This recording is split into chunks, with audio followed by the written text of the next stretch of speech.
الحمد لله رب العالمين والصلاة والسلام على أنبياء والمرسلين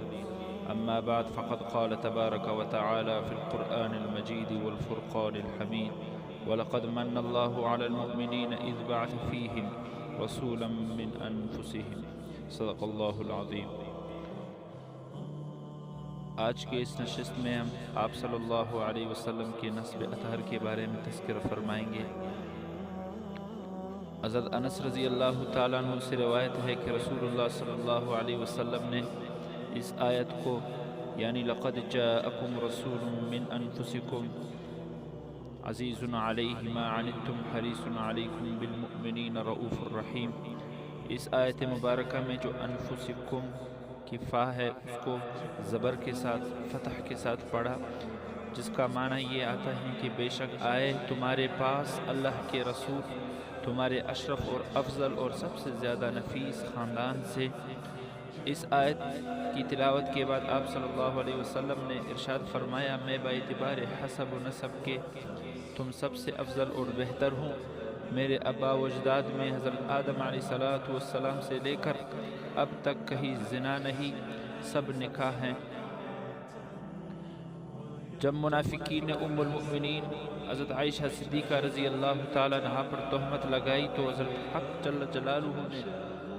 صدیقہ بنت صدیق رضی اللہ تعالیٰ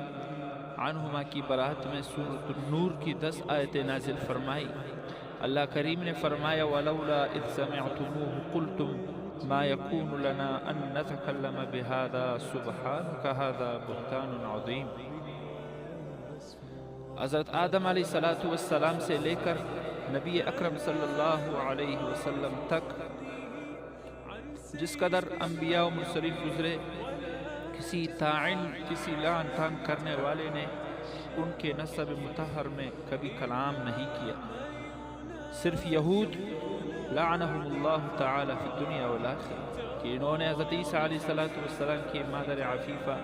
حضرت مریم علیہ السلام پر تہمت لگائی۔ اللہ تبارک و تعالیٰ نے اپنی کتاب میں نہایت تفصیل کے ساتھ حضرت مریم علیہ السلام کی برات اور حضرت مسیح علیہ السلام کی ولادت باسعادت کی کیفیت کو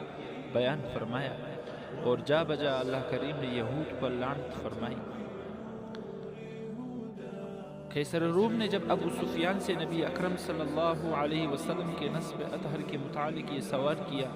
کیف نسبہ فیکم، ان کا نسب کیسا ہے؟ صحیح بخاری کے الفاظ ہیں کہ ابو سفیان نے یہ جواب دیا کہ وہ فینا ذو نسب، وہ ہم میں بڑے نسب والے ہیں، یعنی حسب و نسب اور خاندانی شرف میں کوئی ان سے بڑھ کر نہیں۔ قیصر روم نے کہا یہ بھی ایک علامت ہے، یعنی نبی ہونے کی ایک علامت یہ ہے کہ آپ صلی اللہ علیہ وسلم کا خاندان سب سے اعلیٰ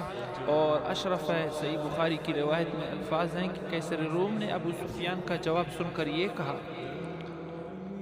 پیغمبر ہمیشہ شریف ہی خاندان سے ہوتے ہیں، ہمارے نبی اکرم حضرت محمد مصطفیٰ صلی اللہ علیہ وسلم کا سلسلہ نسب جو عالم کے تمام سلاسل انساب سے اعلیٰ اور برتر اور سب سے افضل اور بہتر ہے، وہ سلسلۃ الذہب اور شجرۃ النسب یہ ہے، سیدنا و مولانا محمد صلی اللہ علیہ وسلم بن عبداللہ بن عبد المطلب بن ہاشم بن عبد مناف بن قصی بن کلاب بن مرب بن کعب بن لوی بن غالب بن فہر بن مالک بن نذر بن کنانہ بن خزیمہ بن مدرکہ بن الیاس بن مدر بن نزار بن معد بن عدنان تک سلسلہ نسب تمام نسابین نسبدانوں کے نزدیک مسلم ہے، کسی کا اس میں اختلاف نہیں، اور اعلیٰ حضرت عدنان کا حضرت اسماعیل علیہ السلام کی اولاد میں سے ہونا یہ بھی سب کے نزدیک مسلم ہے۔ حضرت عبداللہ بن عباس رضی اللہ تعالیٰ عنہما سے مروی ہے کہ نبی اکرم صلی اللہ علیہ وسلم جب نسب شریف کو بیان فرماتے تھے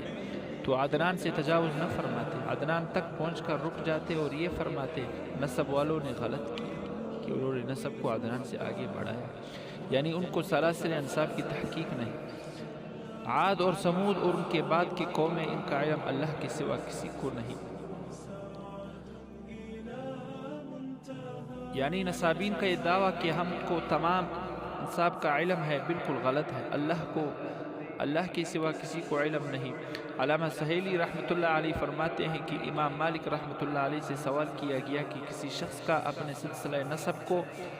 حضرت آدم علیہ السلام تک پہنچانا کیسا ہے؟ تو ناپسند فرمایا۔ سائل نے پھر حضرت اسماعیل علیہ السلام تک سلسلہ نسب کا پوچھنے کے متعلق دریافت کیا تو اس کو بھی ناپسند فرمایا اور یہ کہا کس نے اس کو خبر دی ہے؟ آپ صلی اللہ علیہ وسلم کا مادری سلسلہ نسب بھی جو اوپر گزرا سلسلہ نسب بیان کیا گیا وہ پدری اور جدی سلسلہ ہے۔ مادری سلسلہ نسب یہ ہے: محمد بن آمنہ بنت وہب بن عبد مناف بن زہرہ بن کلاب بن مرہ۔ کلاب پر مادری اور پدری دونوں سلسلہ جو ہے نسب جمع ہو جاتے ہیں۔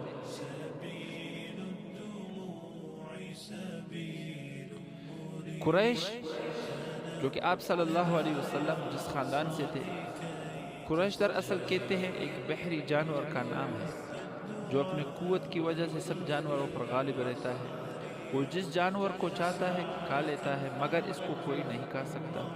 اسی طرح قریش بھی اپنی شجاعت، اپنی بہادری کی وجہ سے سب پر غالب رہتے ہیں،